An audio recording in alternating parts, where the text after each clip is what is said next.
సత్తా అనేది ప్రదర్శించుకునేది కాదు, అవసరం వచ్చినప్పుడు చూపించాల్సింది. భారత్ సత్తా ఏంటో ప్రపంచానికి తెలిసింది. ముందు పాక్కు, ఆ తర్వాత చైనాకు, ఆ తర్వాత అమెరికాకు అర్థమైంది. ఒకప్పటి భారత్ కాదు, ఇది స్ట్రాంగ్ ఇండియా.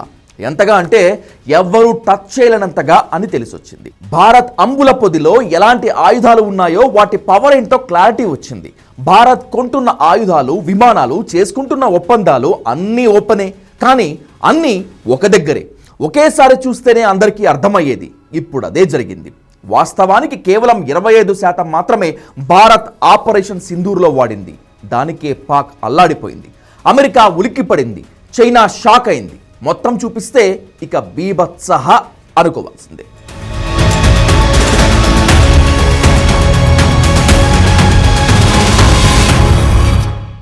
ఒక్క రోజులో, అది కూడా జస్ట్ 25 నిమిషాల్లో పాక్ ఉగ్రవాద శిబిరాల అంతు చూసింది భారత్.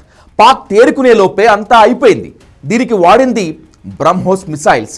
ఇవి ఇజ్రాయెల్ టెక్నాలజీ సహకారంతో చేయించినవి. ఇవి టార్గెట్ ఫిక్స్ చేసుకుని శాటిలైట్ సాయంతో కూడా స్ట్రైక్ చేసే కెపాసిటీ ఉన్నవి.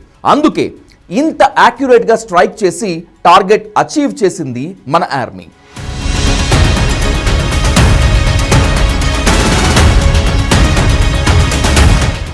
తర్వాత పాక్ రివర్స్ అటాక్ చేసింది. ముందు సరిహద్దుల్లో కాల్పులు మొదలెట్టింది, ఆ తర్వాత డ్రోన్లతో అటాక్ మొదలెట్టారు పాక్ ఆర్మీ.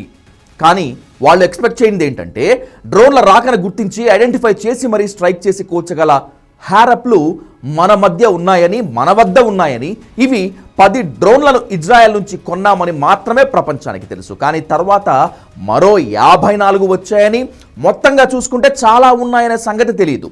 అది తెలియకే అమాయకంగా పాక్ మన మిలిటరీ స్థావరాలను టార్గెట్ చేసి పదే పదే ప్రయత్నించి విఫలమైంది.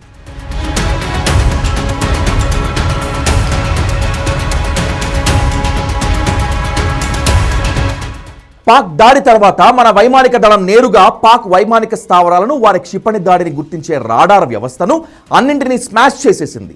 దీంతో వాళ్ళు మాత్రమే కాదు, అమెరికా సైతం ఆశ్చర్యపోయింది. అందుకే రంగంలోకి దిగింది. ఆఖరికి మన బ్రహ్మోస్ పాకిస్తాన్ అణుబాంబు ప్రయోగించే స్థలాన్ని సైతం టచ్ చేసింది. ఇది పాకిస్తాన్ను మరింత ఆందోళనకు గురి చేసింది.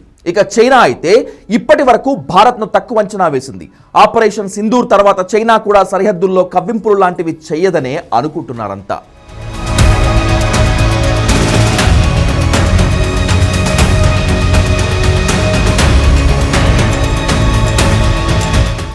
మొత్తం మీద మన టెక్నాలజీ, మన ఆర్మ్డ్ ఫోర్సెస్ ఆయుధాలు, ఎయిర్ ఫోర్స్ స్ట్రెంగ్త్ అన్నీ చూసిన పాక్, అమెరికా, చైనా 3 అప్రమత్తమయ్యాయనే చెప్పాలి. గతంలో రష్యాతో, ఈ మధ్యకాలంలో ఇజ్రాయెల్తో మనం చేసుకున్న రక్షణ ఒప్పందాలు, కొనుగోలు చేసిన క్షిపణి వ్యవస్థ, మెగ్ విమానాలు, ఇతర టెక్నాలజీ మన బలాన్ని 10 పెంచాయనే చెప్పాలి. అవే నేడు మన సత్తాను చూపించడానికి ఉపయోగపడ్డాయి. ఆపరేషన్ సింధూర్తో భారత్ సత్తా తెలియటమే కాకుండా భారత్ వద్ద ఎలాంటి ఆయుధ సంపత్తి ఉంది అనేది కూడా తెలిసేలా చేసింది యావత్ ప్రపంచానికి.